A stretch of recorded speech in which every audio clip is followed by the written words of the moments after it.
Hello student, very good evening. I hope you are fine. Welcome to expert classes by Manju ma'am.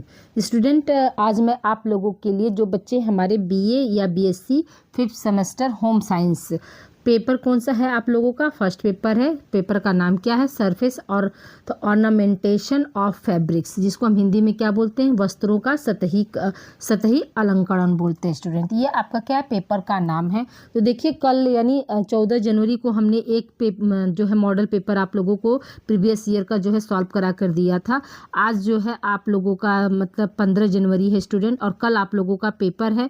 तो आज मैंने section B का भी कुछ इंपॉर्टेंट क्वेश्चन जो प्रीवियस ईयर है का है वो आप लोगों को हम यहाँ पे दे रहे हैं। तो आइए स्टूडेंट, हम बिना समय गंवाए स्टार्ट करते हैं। आप लोगों का क्वेश्चन देखिए, यहाँ पे क्या है? बुनाई के प्रकार क्या है? क्वेश्चन आप लोगों का आया था शॉर्ट क्वेश्चन में। शॉर्ट क्वेश्चन कितने नंबर का होगा? तो 5 नंबर का शॉर्ट क्वेश्चन आता है आप लोगों का। तो देखिए यहाँ पे क्या है? बुनाई के प्रकार पूछा है। तो याद रखिएगा कि बुनाई के कितने प्रकार होते हैं? तो बुनाई के 2 प्रकार होते हैं। पहला क्या है आपका? साधारण बुनाई। दूसरा क्या है आपका? फैंसी बुनाई। ठीक है, देखिए मेथड ऑफ राइटिंग भी इसी तरह से आप लोग को एग्जाम में लिखना भी होगा।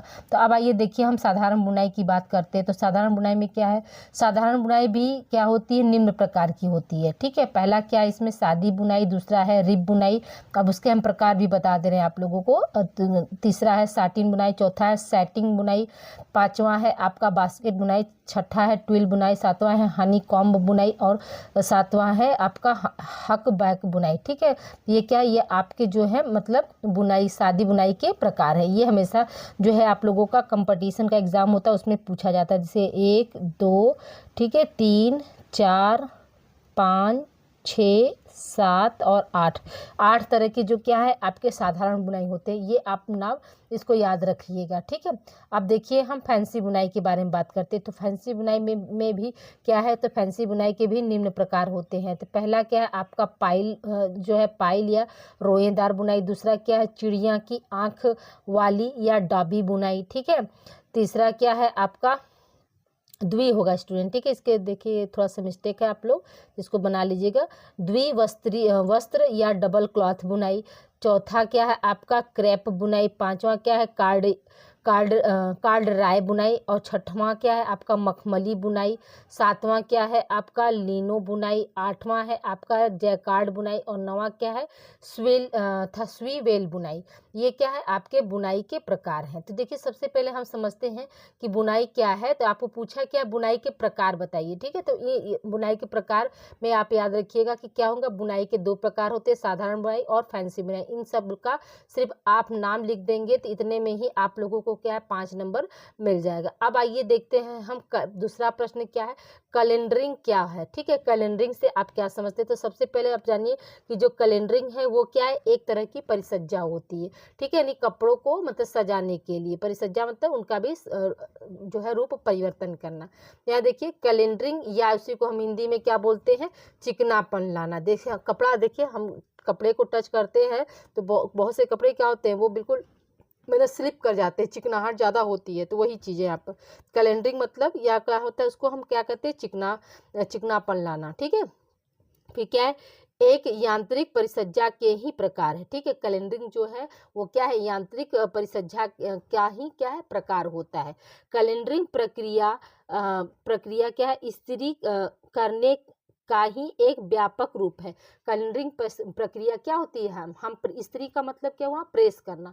तो प्रेस करके क्या करते हैं हम? कपड़े के जितने भी रेशे अगर उभरे रहते हैं तो उनको क्या करते हैं? ये जैसे रेशे ऐसे ऐसे उभर जाते हैं कपड़े का, मान लीजिए कपड़ा है, कपड़े के ऊपर से क्या हो? रेशे उभरे रहते हैं, तो उसको हम क्या करते हैं? प्रेस करके उसको एक बराबर करते हैं ना, कपड़े के लेवल में लाते हैं। तो वही प्रक्रिया क्या होती है? हमारी कैलेंडरिंग कहलाती है। यहाँ पे क्या? कैलेंडरिंग प्रक्रिया इस्त्री करने का ही एक व्यापक रूप है। इस्त्री प्रक्रिया में एक छोटी सी इस्त्री का प्रयोग किया जाता है। गर्म इस्त्री या प्रेस के दबाव से वस्त्र चिकना, कोमल एवं चमकदार होता है। तो देखिए आप सभी लोग देखते होंगे जब आप कपड़ा प्रेस करते हैं तो क्या होता है? वस्त्र जो गर्म प्रेस होता है तभी तो वो कपड़े को दबाता है। फिर क्या होता है? कपड़े पर प्रेस चलाने से हमारा कपड़ा कैसा हो जाता है? जो है चिकना हो जाता है, कोमल भी होता है और उसमें क्या होती है? एक चमक भी आती है। ठीक है, कैलेंडरिंग प्रक्रिया द्वारा 1 मिनट में 140 मीटर कपड़ा चिकना किया जा सकता है। कैलेंडरिंग प्रक्रिया प्रक्रिया के द्वारा क्या है 1 मिनट में हम कितना मीटर कपड़ा जो है चिकना कर सकते हैं, तो 140 मीटर। ठीक है।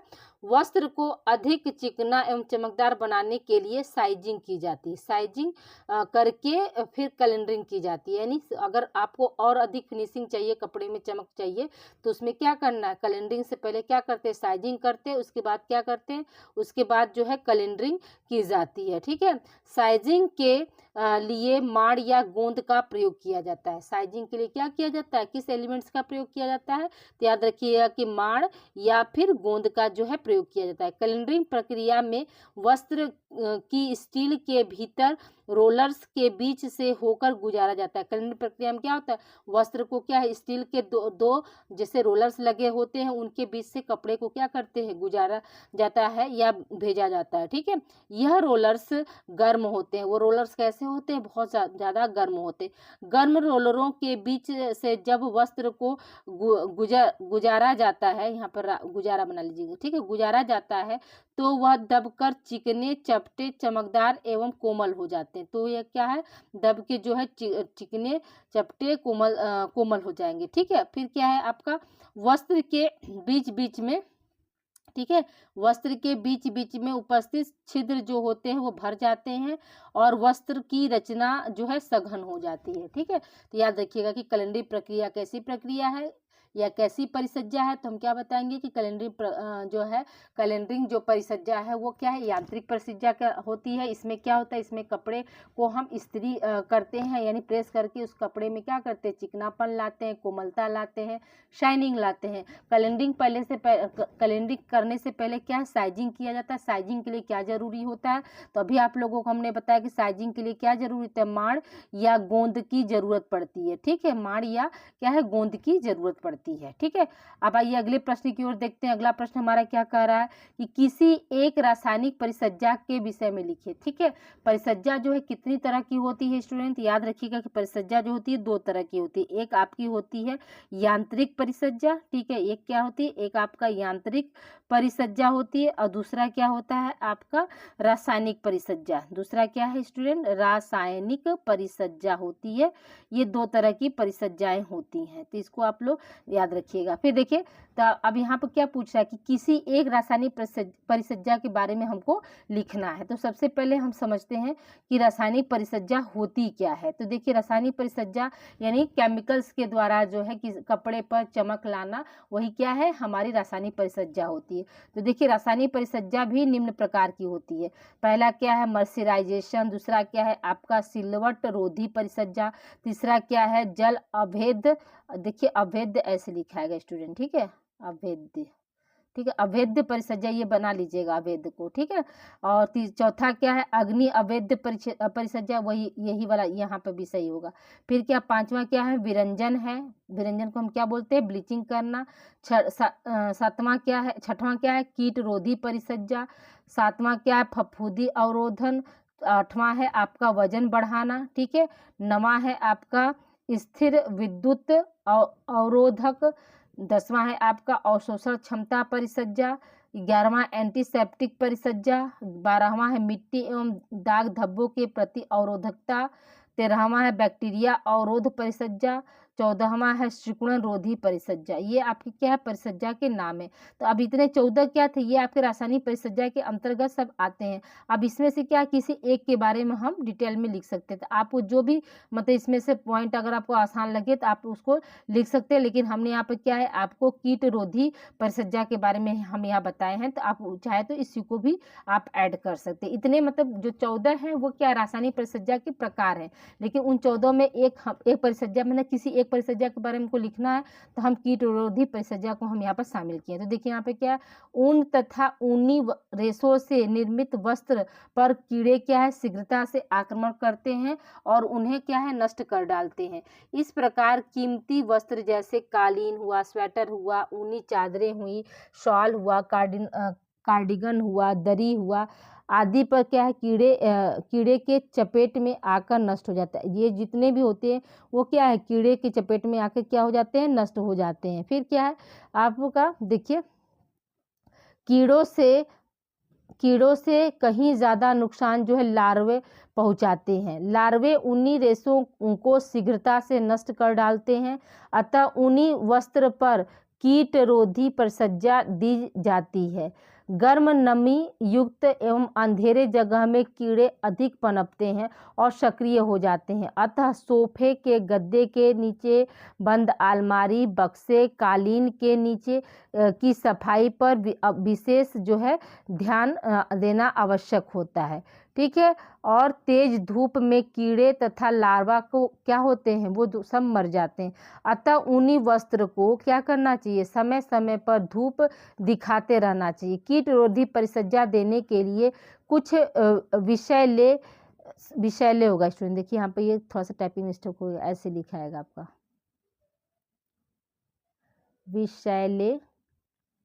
विषैले रसायन जैसे सिलिको फ्लोराइड, फ्लोरीन के यौगिक, बेंजीन और क्या है आदि वस्त्र की सतह पर लगा दिए जाते हैं। इससे कीड़े जो है, इससे होगा स्टूडेंट, ठीक है, यहाँ पर इससे बना लीजिएगा। इससे कीड़े वस्त्र के पास नहीं फटकते हैं। और क्या है इसमें, धूप, प्रकाश, नीम की पत्तियाँ आदि प्राकृतिक जो है प्राकृतिक, एक मिनट, हाँ, धूप, प्रकाश, नीम की पत्तियां आदि क्या है, प्राकृतिक विरोधी हैं। ठीक है, प्राकृतिक विरोधी नहीं होगा स्टूडेंट, प्रकृति की तरफ से जैसे एक तरह से अवरोधक पदार्थ हैं। इसलिए वस्त्रों को संग्रह करते समय सूखे नीम की पत्तियों की एक तह अलमारी के नीचे बिछा देनी चाहिए, जिससे क्या हो, ये कीड़े मकोड़े जो हैं मतलब वहाँ पे लग न सकें। ठीक है, तो याद रखिएगा। और इसके अलावा क्या करते हैं, आप सुनते होंगे कि कार्ल गोली भी रखा जाता है। ठीक है, कार्ल गोली जो वाइट रंग की होती है स्टूडेंट, तो उसको भी आप लोग देखते हैं ना, जैसे ही मतलब जो है आपका विंटर ख़त्म होता है, समर का सीजन स्टार्ट होता है, तो लोग क्या करते हैं, ऊनी चादर, ऊनी स्वेटर में कारगोली डालकर जो है मतलब लगाकर उसको बक्से के अंदर रख देते हैं। तो ये देखिए आपका जो है कीट रोधी परिसज्जा का जो है डिफाइन हमने कर दिया। इसको आप लोग वहाँ पे मतलब लिख सकते हैं। ठीक है, अब देखिए चौथा प्रश्न हमारा क्या, पंजाब की फुलकारी के विषय में लिखिए। तो फुलकारी क्या है, तो एक तरह का पंजाब का जो है ये कढ़ाई होता है। ठीक है, तो फुलकारी दो शब्दों से मिलकर बना है, फूल प्लस कारी। फूल का अर्थ होता है फूल और कारी का अर्थ है काम, अर्थात फुलकारी का शाब्दिक अर्थ क्या है, फूलों का काम, यानी उस पे क्या फूल जैसी डिजाइनिंग जो है बनी रहती है। फिर क्या है, यह पंजाबियों की एक महत्वपूर्ण परंपरागत क्या कढ़ाई है। फुलकारी कहाँ की कढ़ाई है, पंजाब की कढ़ाई है, और ये पंजाबियों की जो है परंपरागत यानी कई मतलब पीढ़ियों से चली आ रही है। पंजाब की फुलकारी देश विदेश में क्या है, प्रसिद्ध है। ठीक है, फिर क्या है आपका, पश्चिमी पंजाब में फुलकारी को बाग कहा जाता है।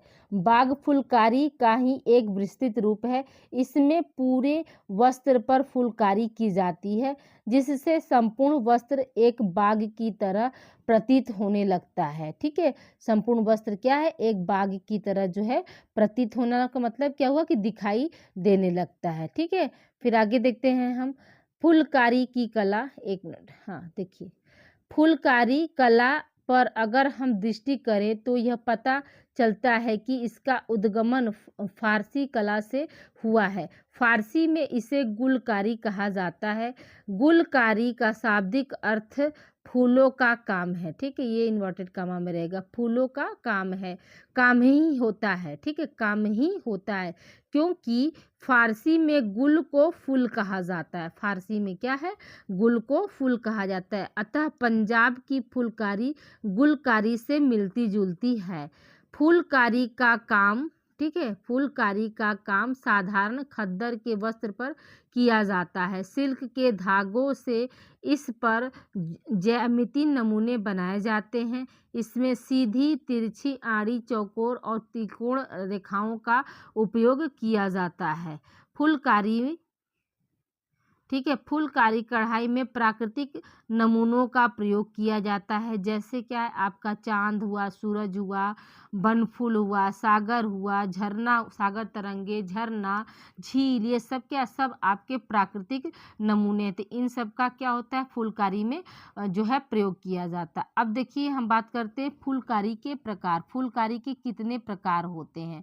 तो सबसे पहले देखिए फुलकारी के जो है निम्न प्रकार, पहला क्या चोप है, दूसरा क्या सुभद्र, तीसरा तेलपत्रा, चौथा शीशेदार फुलकारी, कच्छ की फुलकारी, नीलक, ठीक है। ये सब क्या सब आपके जो है फुलकारी के प्रकार हैं स्टूडेंट। ये आप लोगों का ये देखिए ये क्वेश्चन भी आप लोगों का कंप्लीट हो गया है। वीडियो को आप लोग रोक कर इसको लिख लीजिए, या तो फिर 2-3 बार इस वीडियो को चलाकर देख लेंगे तो आपको सारी चीज़ें जो है याद हो जाएंगी। अब आइए देखिए क्या है क्वेश्चन आपका, जलों के गुण को समझाइए। ठीक है, जल के क्या क्या जो है गुण होते हैं उसको बताना है। तो देखिए सबसे पहले तो हम सभी जानते हैं कि जल के बिना क्या है जीवन संभव नहीं है। तो इसको तो आप अपने तरीके से भी कर सकते हैं, लेकिन फिर भी हमने यहाँ पर लिख दिया है। देखिए जल जीवन के लिए नितांत आवश्यक है। ठीक है, जल क्या है, जल आजीवन के लिए क्या होता है नितांत आवश्यक है।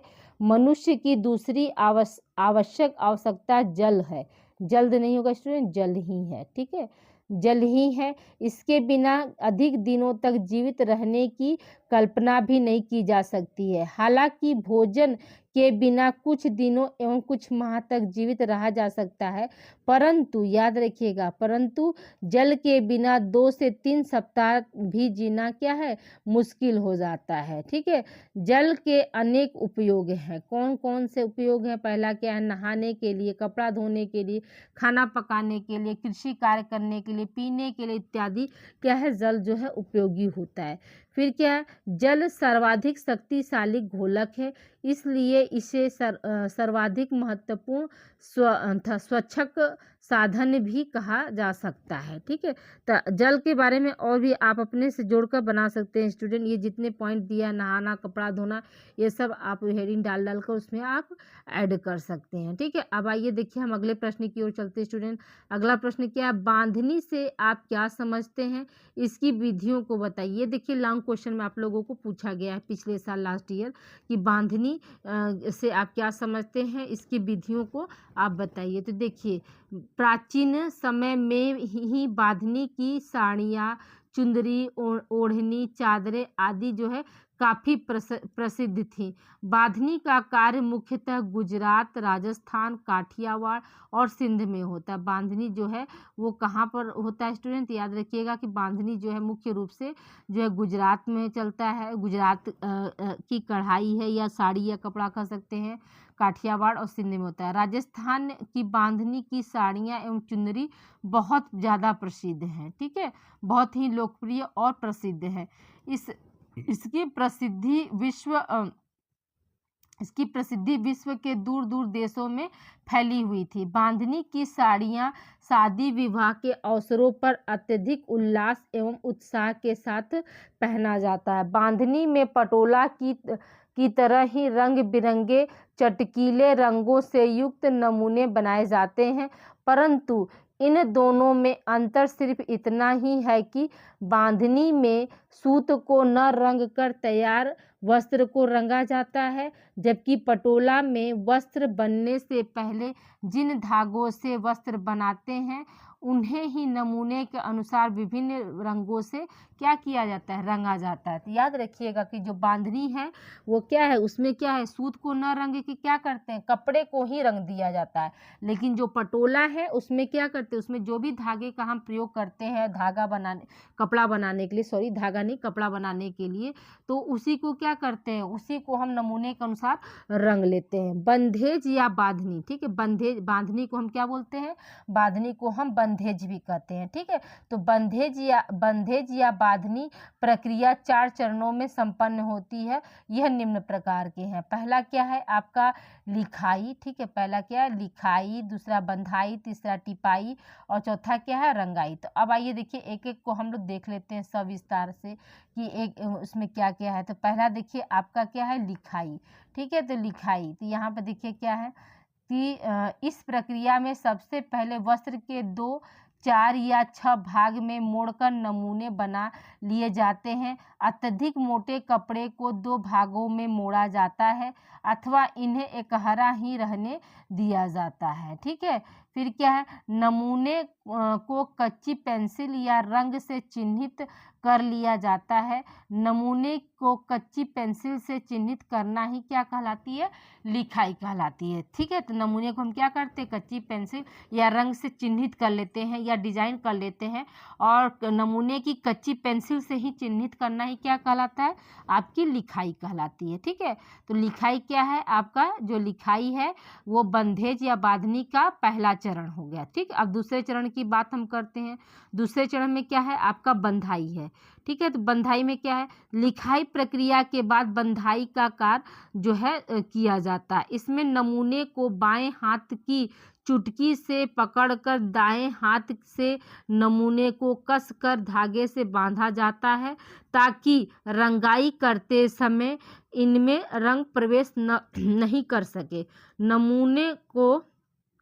नमूनों को धागे से कसकर बांधना ही क्या कहलाता है, बंधाई कहलाता है। क्या कहलाता है स्टूडेंट, बंधाई कहलाता है। ठीक है, अब आइए तीसरा देखते हैं, टिपाई क्या होता है।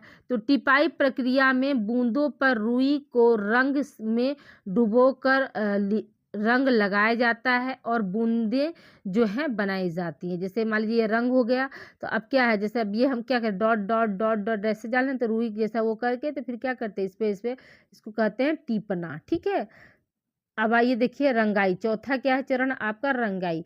तो लिखाई, बंधाई और टिपाई के पश्चात जो है रंगाई का कार्य किया जाता है। वस्त्र को सबसे पहले हल्के रंगों में रंगा जाता है, तत्पश्चात नमूने के अनुसार पुनः बांधकर गहरे रंग में डुबोया जाता है। सबसे अंत में सबसे गहरे रंगों का जो है प्रयोग किया जाता है। ठीक है, तो लिखाई, बंधाई, टिपाई के पास बाद क्या होता है, आपका रंगाई वाला कार्य शुरू होता है। और इसमें क्या, सबसे पहले हम हल्का रंग, फिर उसके बाद क्या है, मतलब जो सैंपल है उसको हम बांधेंगे, फिर तब क्या करते हैं, गहरे रंग में इसको डुबोते हैं, और अंत में क्या करते हैं, सबसे गहरे रंग में, लास्ट में सबसे गहरे रंग में जो है डुबोया जाता है। तो ये आई होप यहाँ तक आप लोग को समझ में आ गया होगा।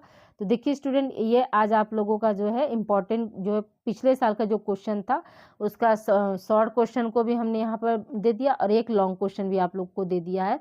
अगर एग्ज़ाम में रिपीटेड होते हैं तो आप जो है बिल्कुल घबराइए मत, तो यही क्वेश्चन आपके रिपीट होंगे। ठीक है, अच्छे से इसको पढ़ लीजिए। अभी आज रात का समय है, कल दोपहर तक का समय है, तो ये वीडियो आप लोगों को हार्डली देखिए, अभी क्या है, अभी देखिए 3:30 बज रहा है, तो कोशिश है कि आप लोगों को ये वीडियो 5 बजे शाम तक मिल जाए। ठीक है, तो आप लोग अपना अच्छे से पेपर दीजिए, और कल से जो है आप लोगों का हम सेकेंड पेपर, जो कि आप लोगों का जो है 23 जनवरी को होने वाला है ना, तो उसका पेपर भी आप लोगों को हम दे देते हैं। ठीक है, पिछले साल का सॉल्व करा के उसका आंसर आप लोगों को हम दे देंगे। ओके, मिलते हैं हम अगली क्लास में। आप लोगों को एग्ज़ाम अच्छा जाए, यही मेरी प्रार्थना है। ऑल द बेस्ट आप सभी लोगों को, best of luck student. Okay, thank you.